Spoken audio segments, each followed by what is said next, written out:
Bonjour à tous et à toutes, ou rebonjour à tous et à toutes.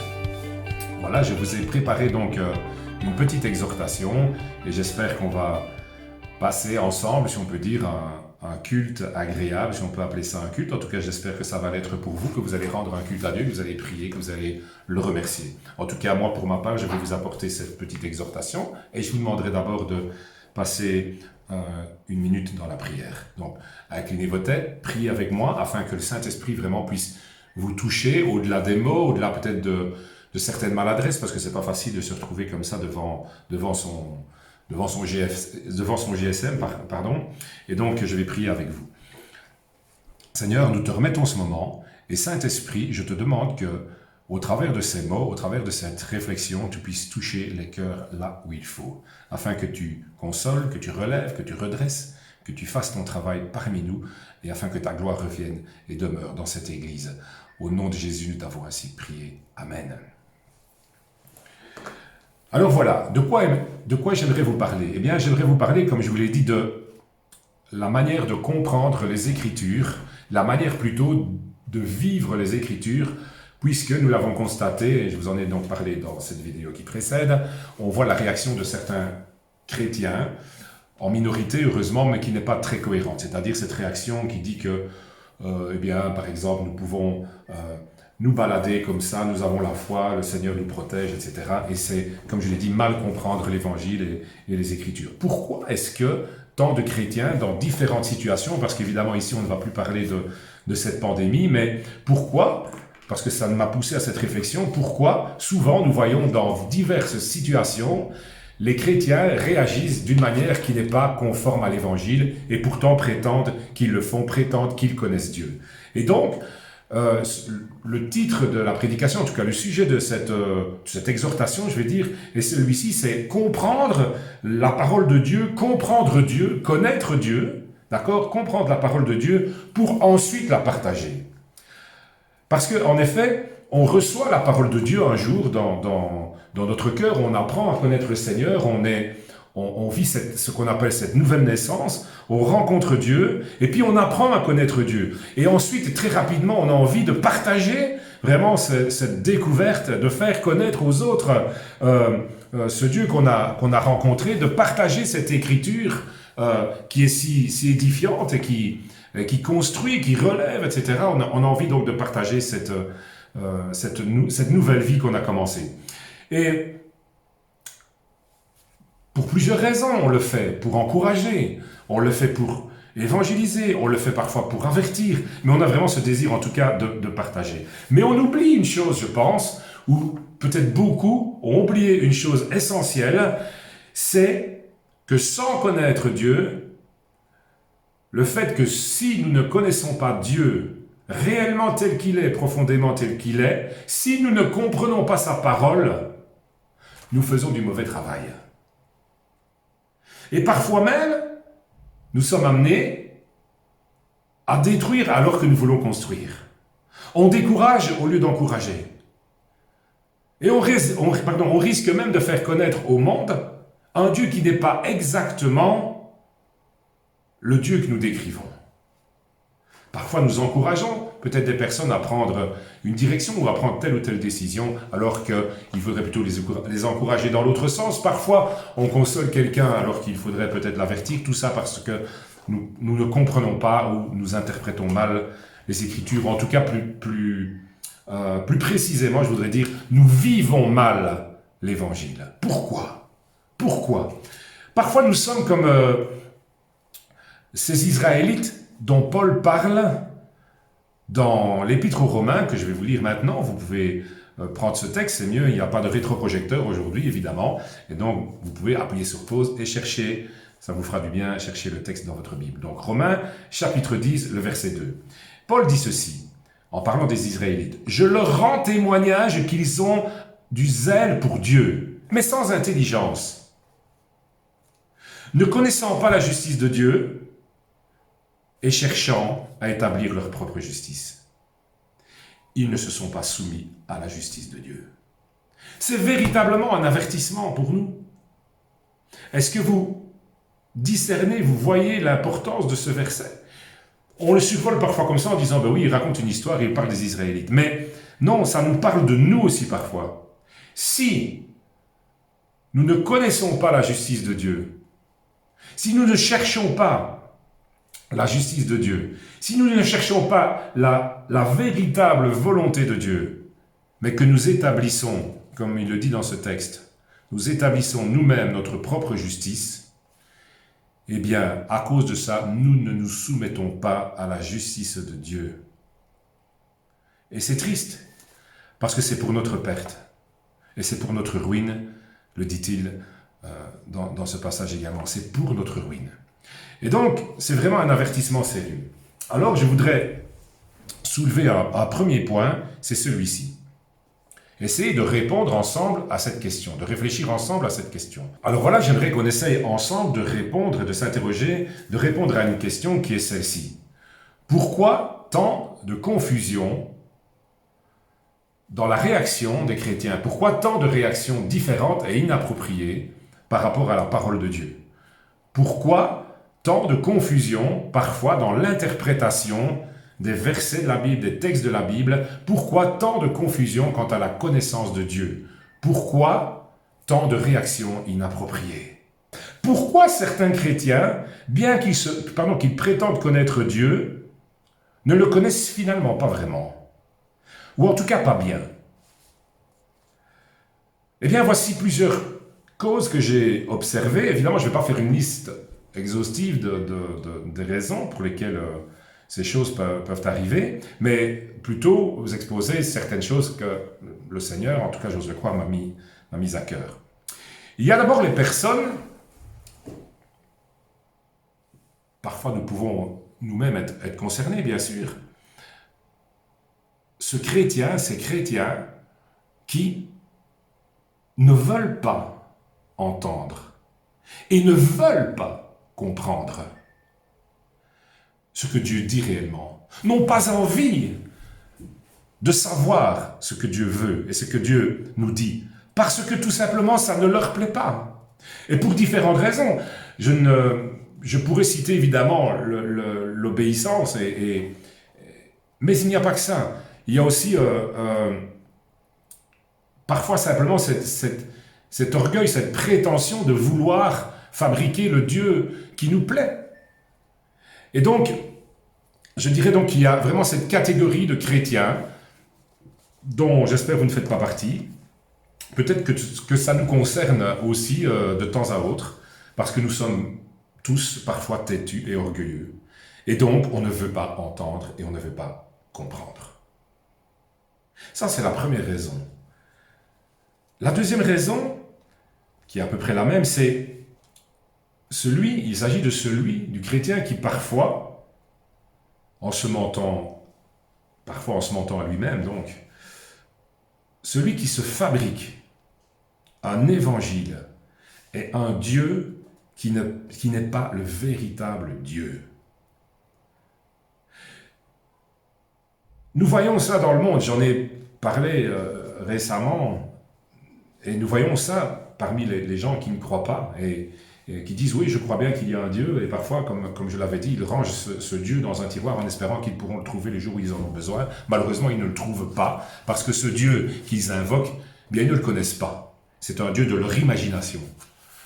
Et le véritable Dieu, ils ne le connaissent pas. Et donc, nous parfois, oui, nous disons, donc, comme je le répète, que nous connaissons Dieu, mais nous inventons bien souvent, et nous cherchons à créer un Dieu qui n'est pas le Dieu de la Bible, le Dieu qui s'est révélé par sa parole.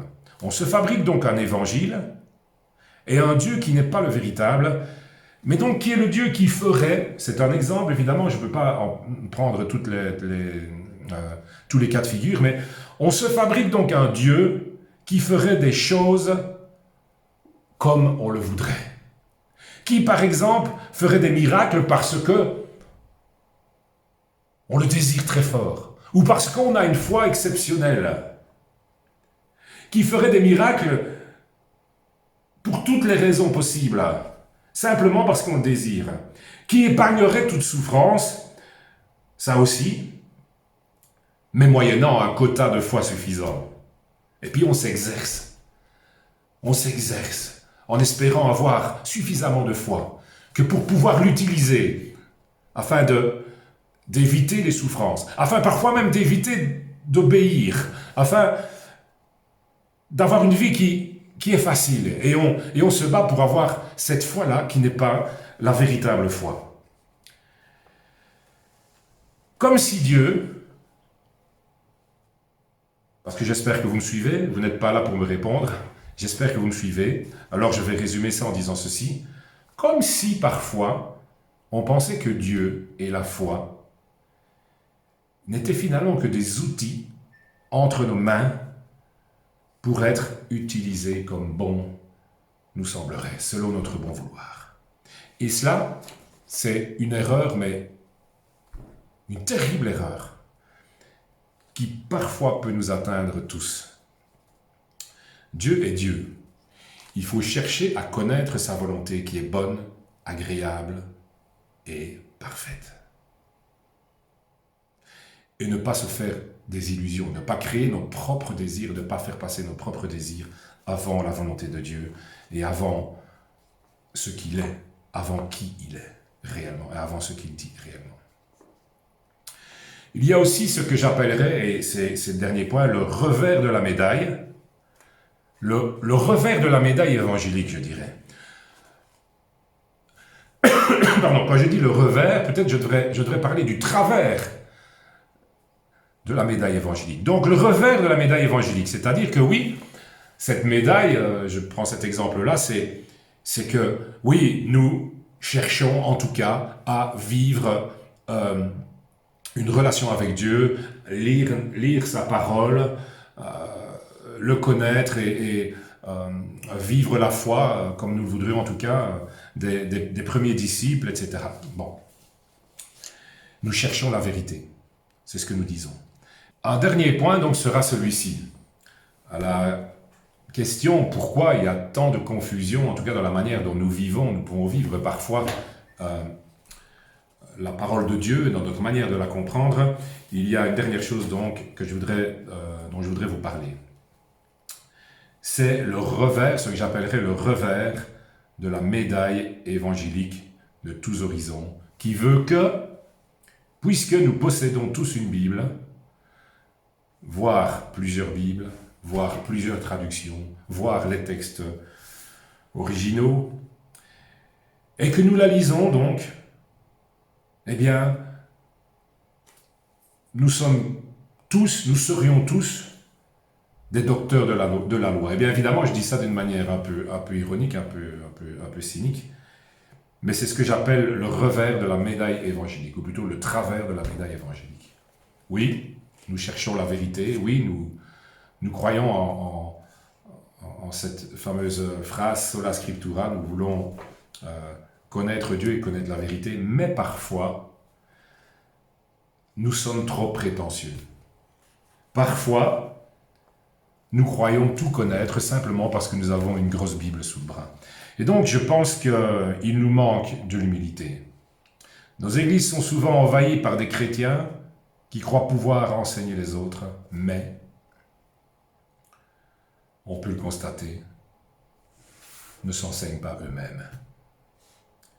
Et ça, c'est dommage. C'est ce que j'appelle l'orgueil évangélique. L'orgueil évangélique. Nous avons la parole de Dieu. Nous croyons que seule la Bible fait autorité. C'est très bien, c'est vrai. Mais il y a une prétention, un orgueil parfois qui est donc ce travers, ce revers de la médaille qui est mauvais. Nous croyons que parce que nous avons lu un peu la Bible, nous l'avons un peu étudiée, nous pouvons enseigner les autres. Et donc, oui, il faut bien que certains enseignent les autres, mais il nous faut de l'humilité. Et c'est ça que je voudrais vous dire ce matin. Il te faut de l'humilité et savoir te laisser enseigner. Il faut que nous sachions, et ça jusqu'à la fin, il faut que nous sachions nous laisser enseigner. Il faut que nous renoncions à cet orgueil, cette prétention de tout connaître et de tout savoir. Alors même si on dit que ce n'est pas vrai, qu'on ne connaît pas tout, dans la pratique souvent on démontre le contraire. Donc voilà, On ne doit pas se surestimer. On doit connaître chacun sa place. On doit connaître chacun ses limites. Et on doit se laisser enseigner. Sachez que moi-même, vous allez dire, ah oui, évidemment, c'est le pasteur qui parle. Je ne suis pas en train de vous parler comme si je vous disais, venez me trouver, moi je vais vous dire, moi je connais tout. Non, pas du tout. Moi-même, quand il me semble même avoir certaines révélations dans la parole de Dieu, quand il m'a semblé comprendre des choses ou quand je me suis interrogé, quand j'ai l'impression qu'on a mal compris peut-être un texte, etc., je ne fais pas ma petite popote tout seul. Non. Je demande l'avis à d'autres collègues pasteurs et je demande, qu'est-ce que tu en penses? Et bien sûr, je ne vais pas trouver quelqu'un qui va simplement me caresser dans le sens du poil parce qu'il est sympathique. Non, j'essaie vraiment de connaître la vérité parce que c'est de mon devoir, mais aussi de votre devoir, de notre devoir, d'enseigner et de faire part de choses qui sont vraies. Je voudrais vous lire quelques versets dans la deuxième épître de Pierre, au premier chapitre, le verset 19. Pierre écrit ceci alors qu'il explique dans le verset précédent, il a connu Jésus-Christ, il a vu Jésus-Christ ressuscité, et il dit, nous tenons d'autant plus certaine la parole prophétique à laquelle vous faites bien de prêter attention, comme à une lampe qui brille dans un lieu obscur, jusqu'à ce que le jour vienne apparaître, et que l'étoile du matin se lève dans vos cœurs. Et puis voici le verset qui est important pour aujourd'hui. Sachant tout d'abord vous-même qu'aucune prophétie de l'Écriture ne peut être l'objet d'interprétation particulière. Aucune prophétie de l'Écriture, ça veut dire aucune, parce que la Bible est prophétique évidemment. Ce sont des hommes qui écrivent et qui parlent de la part de Dieu, c'est Dieu qui parle. Eh bien, aucune de ces paroles, aucune de ces écritures, rien dans cette écriture, enfin bref, ne pourra être faire l'objet d'une interprétation particulière. Et il dit au verset suivant, « Car ce n'est pas par la volonté de l'homme qu'aucune prophétie n'a jamais été apportée, mais c'est poussé par le Saint-Esprit que les hommes ont parlé de la part de Dieu. » Les hommes ont parlé de la part de Dieu, poussés par le Saint-Esprit. Il nous faut donc aussi le Saint-Esprit pour comprendre, et pas notre propre intelligence et nos propres raisonnements pour comprendre. Il y a d'autres versions donc qui... Je vais lire juste ce verset 20 dans la français courant, et puis d'autres versions aussi. Donc, le verset 20, français courant. « Avant tout, sachez bien ceci, personne ne peut interpréter de lui-même une prophétie, je dirais une parole de l'Écriture. Personne ne peut interpréter de lui-même. » Je lirai encore dans une autre version, « Parole de vie. Tout d'abord, vous devez savoir ceci. Personne ne doit expliquer tout seul les prophéties des livres saints. » Personne ne doit expliquer tout seul les prophéties des livres saints. N'est-ce pas ce que nous voyons souvent? Les gens lisent, n'ont aucune formation, n'ont aucune réflexion, n'ont pas ce désir parfois de chercher vraiment, profondément, quelle est la volonté de Dieu, et puis chercher à enseigner les autres. Et racontent n'importe quoi. C'est véritablement un danger, et je pense que cette petite exhortation, il serait bon d'en tenir compte. Dans la version Tob aussi, et ce sera la dernière traduction que je lirai, le verset 20, donc, « Aucune prophétie de l'Écriture n'est une affaire d'interprétation privée. » Aucun verset de la Bible ne doit être l'objet, une affaire d'interprétation privée. Aucun verset, aucune partie de l'Écriture ne doit être l'objet d'une interprétation privée et personnelle. Dans 2 Pierre au chapitre 3, et c'est un dernier petit verset que je voudrais vous lire, au chapitre 3, le verset 16, il parle de Paul. Pierre parle de l'apôtre Paul. Et il dit, c'est ce qu'il fait, c'est ce que Paul fait dans toutes ses lettres, où il parle de ces choses, dans lesquelles, alors évidemment, on ne sait pas de quoi ça parle parce que je ne vous lis pas le contexte, mais ce qui est important, c'est ce qu'il va dire ensuite, dans lesquels il y a des points difficiles à comprendre, dont les personnes ignorantes et mal affermies tordent le sens, comme celui des autres Écritures, pour leur propre ruine. Vous voyez, c'est vraiment un avertissement sévère et vraiment important.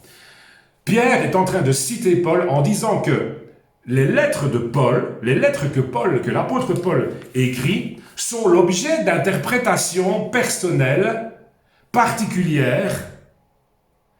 C'est vrai qu'il y a des points difficiles à comprendre, mais que les personnes ignorantes et mal affermies en tordent le sens. C'est pour leur propre ruine, dit-il. Et ça, c'est vraiment quelque chose un avertissement, mais tellement important.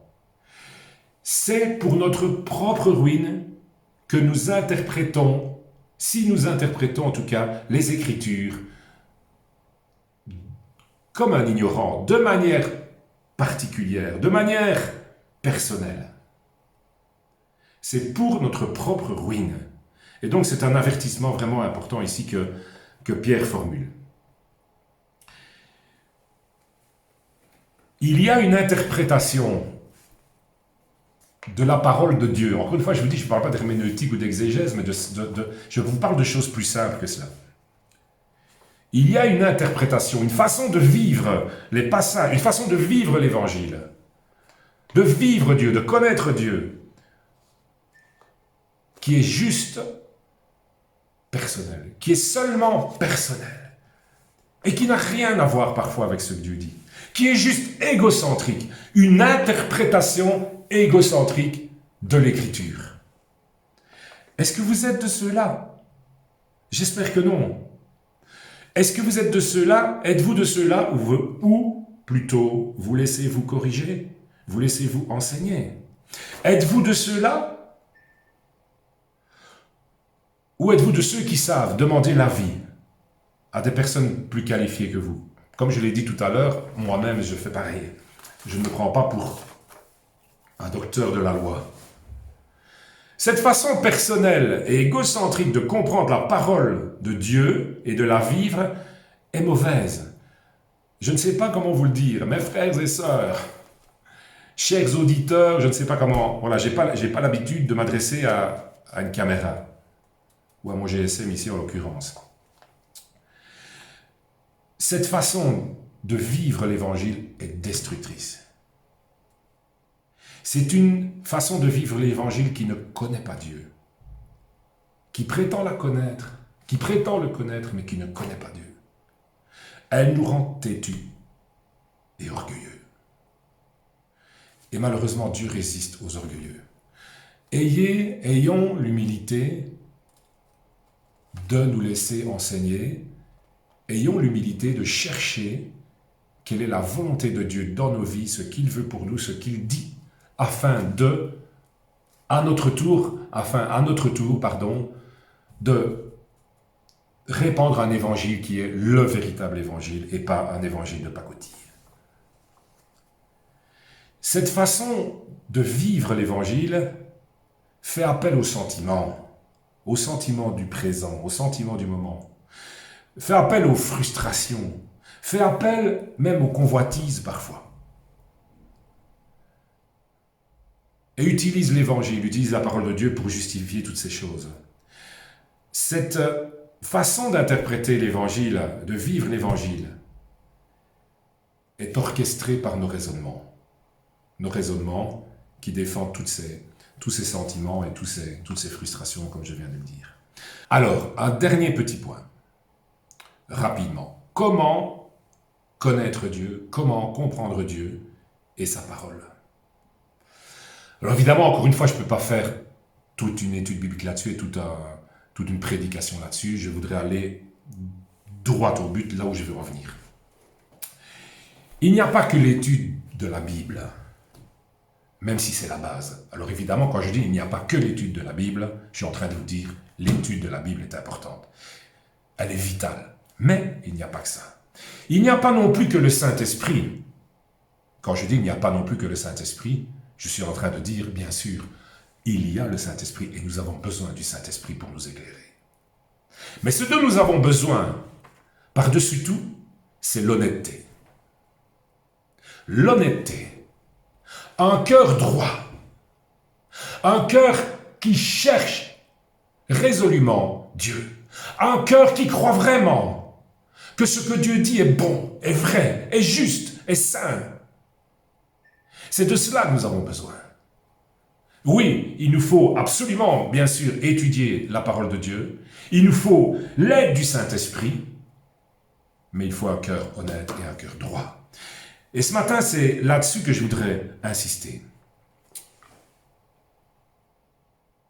Change ton cœur, dit le Seigneur. Change ton cœur, dit le Seigneur. Changez vos cœurs. Sois honnête pour découvrir et comprendre ce que j'ai à dire. Le Saint-Esprit, c'est vrai, il nous aide. Mais il nous aide si nous sommes prêts à l'entendre. Le Saint-Esprit n'est pas là uniquement pour nous assister dans notre lecture de la Bible quotidienne ou dans nos préparations, etc., peut-être de partage. Il n'est pas là pour nous enseigner en live comme ça, comme si nous n'avions jamais lu les Écritures et s'il nous révélait des choses comme ça. Non, c'est de notre devoir, évidemment, d'étudier la Bible. Mais ce n'est pas la seule manière dont le Saint-Esprit travaille. Le Saint-Esprit n'est pas là pour vous seulement personnellement. Il est là pour vous personnellement, mais pas seulement. Le Saint-Esprit, son travail ne se limite pas à agir dans mon cœur ou dans ton cœur. Le Saint-Esprit, son travail, c'est aussi d'agir dans l'Église par différents moyens. Entre autres, en distribuant les dons, entre autres en qualifiant des personnes et en les plaçant dans certains ministères. Le Saint-Esprit est libre. C'est lui qui fait toutes ces choses. Et il a entre autres placé parmi nous des enseignants. C'est le Saint-Esprit qui fait tout ce travail. Alors en conclusion, je voudrais vous dire ceci. Cherchez toujours quelqu'un qui vous parlera, vous enseignera, vous conseillera aussi, selon le cœur de Dieu. Pas quelqu'un qui va vous dire des choses qui vous arrangent. Pas quelqu'un qui va vous caresser toujours dans le sens du poil. Quelqu'un qui dit la vérité. La Bible dit qu'un ami dit la vérité. Celui qui flatte, c'est celui qui creuse ta tombe. Cherchez toujours quelqu'un qui vous dira la vérité. C'est le véritable ami. Afin que des choses comme nous voyons maintenant, avec cette fameuse pandémie, ce comportement qu'on observe parmi certains chrétiens ne se reproduise plus. Et ne se reproduisent pas non plus dans d'autres circonstances, bien entendu. Parce que ce n'est jamais qu'une partie visible maintenant de ce qui est profondément en certains d'entre nous. Un enseignement des racines qui ne sont pas solides. Bref, dans l'Église aussi, cherchez conseil et l'enseignement auprès de ceux qui sont qualifiés et choisis par Dieu pour ça. Cherchez l'enseignement et les conseils parmi ceux qui sont reconnus par l'Église pour faire ces choses. Et vous qui m'écoutez, peut-être qui faites partie d'autres églises, eh bien, acceptez ce conseil. Pour terminer, donc, le point sur lequel je voudrais insister aujourd'hui, c'est celui-ci. Il faut vraiment le vouloir. Pour connaître Dieu, pour savoir ce qu'il veut de nous, il faut vraiment vouloir le connaître. Il faut vraiment le vouloir, tout simplement. Vouloir connaître Dieu. Et donc vouloir ce qu'il veut, vouloir ce qu'il pense, vouloir ce qu'il dit réellement. Voilà ce que j'ai à vous dire pour cette petite exhortation de ce matin. Je voudrais encore ajouter une dernière chose. Faites attention à ceci. Quelqu'un parlait du diable en soulignant sa grande maîtrise de l'art de parler presque vrai.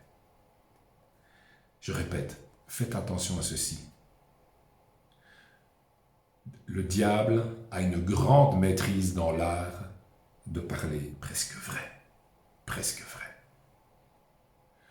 Que Dieu vous bénisse par ces quelques paroles et je l'espère, on va se voir bientôt et portez-vous bien. Que Dieu vous bénisse. Merci.